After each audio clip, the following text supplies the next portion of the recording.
इस वीडियो के माध्यम से मैं आज आपको जो 10 ग्राम पहेलियाँ होती हैं, जिनमें अक्सर 4 टुकड़े होते हैं या 6 टुकड़े होते हैं, लेकिन यहाँ ये 8 टुकड़ों वाली है। तो 8 टुकड़ों वाली तो बहुत ही ज़्यादा मुश्किल है इसको सॉल्व करना। तो आपको करना क्या है कि ये जो फ्रेम है ये 16 बाई 24 सेंटीमीटर लंबा है और 16 सेंटीमीटर चौड़ा है। इस तरह से रेक्टेंगुलर है। इसके अंदर आपको ये 8 पीसेस फिट करने हैं। तो 4 पीसेस की होती है, 4 टुकड़ों की होती है, उसको तो सॉल्व करना आसान है। 6 वाली थोड़ी मुश्किल होती है और 8 वाली तो बहुत ही ज़्यादा मुश्किल होती है। अब आपको मैं आगे क्लिप में बताऊंगा कि कैसे हम इसको सॉल्व करें। तो 10 ग्राम पहेलियाँ बहुत महत्वपूर्ण होती हैं। ये 8 टुकड़ों वाली पहेली लॉरेन सीजल नामक स्त्री ने मैथमेटिक्स पढ़ाने में प्रयोग की थी, लेकिन मैं यहाँ पर इसको मैंने अपने हिसाब से डिज़ाइन कर लिया है, सुंदर बना लिया है। और इसको मैं गीता का जो 7वां अध्याय है भगवान का ज्ञान विज्ञान योग, उसको टीचिंग एड के रूप में आपको समझाना जा रहा हूँ।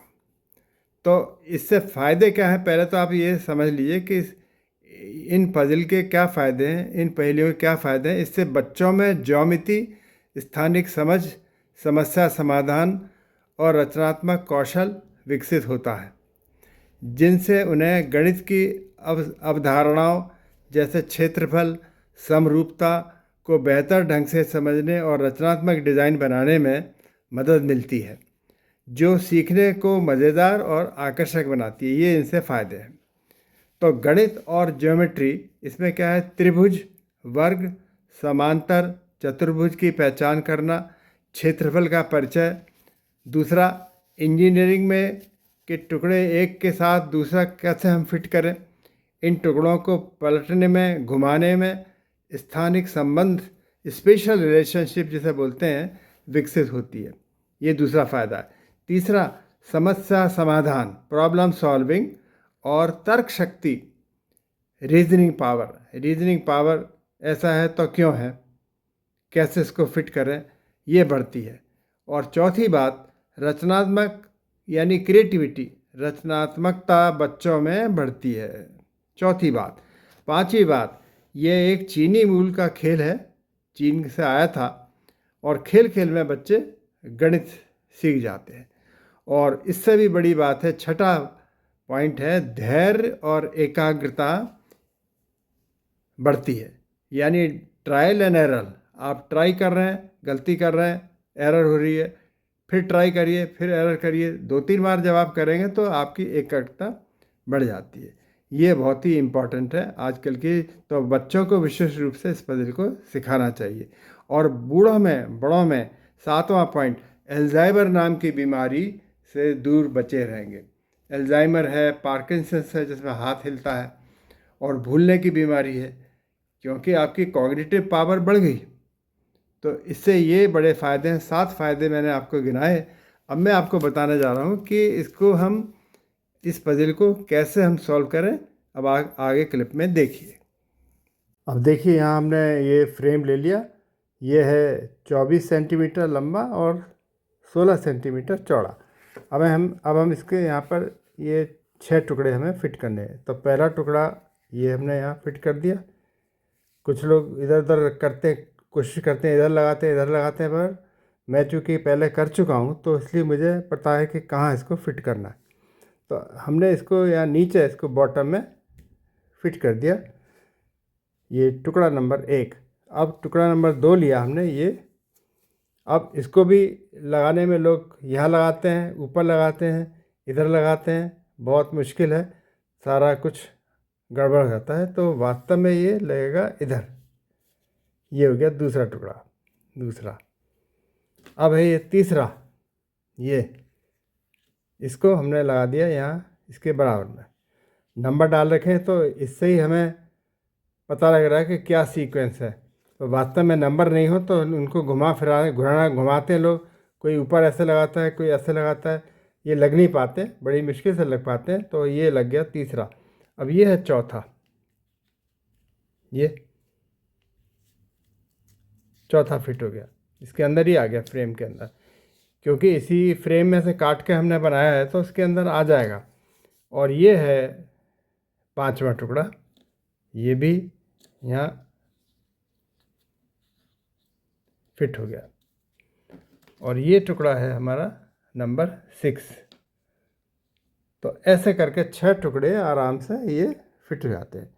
लेकिन 7वां और 8वां, इनको हम कैसे फिट करें? ये जगह तो पूरी घिर गई, ये आगे मैं आपको बताने जा रहा हूँ।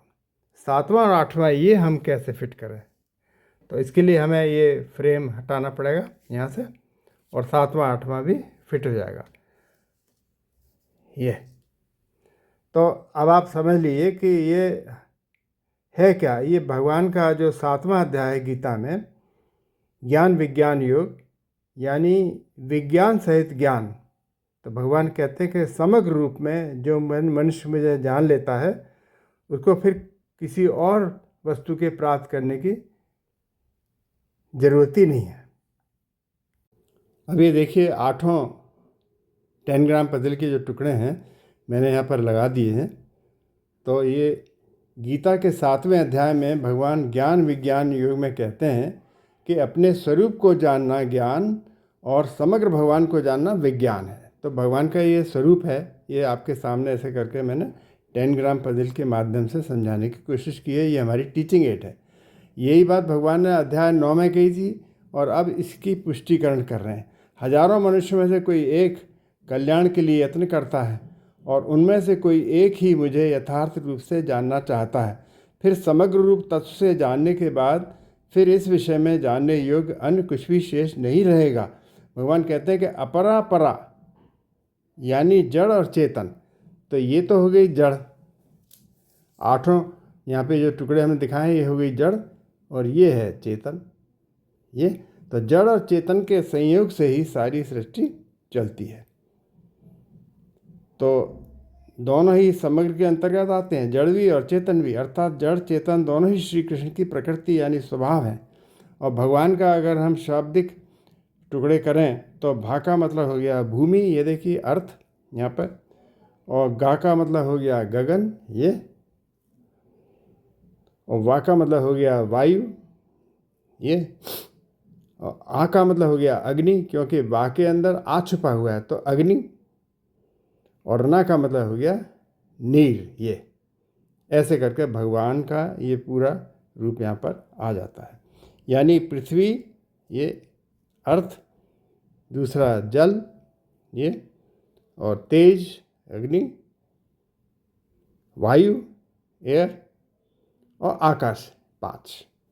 तो ये कहलाते 5 महाभूत। इसके अलावा मन बुद्धि तथा अहंकार, ये है मन बुद्धि और अहंकार। मन बुद्धि अहंकार यानी माइंड, इंटेलेक्ट एंड ईगो।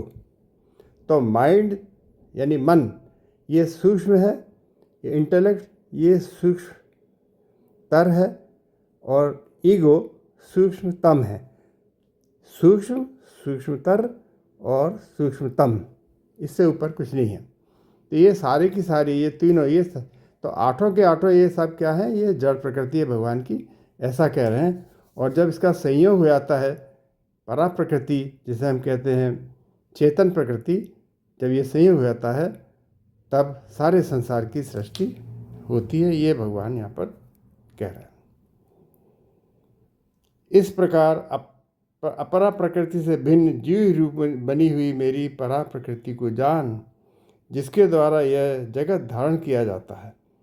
सभी के उत्पन्न होने का कारण यही है। अपरा और परा जितने भी जीव हैं इस पृथ्वी के ऊपर, वो इसी अपरा और परा इन दोनों शक्तियों का संयोग से ही ये पूरी प्रकृति बनी हुई है।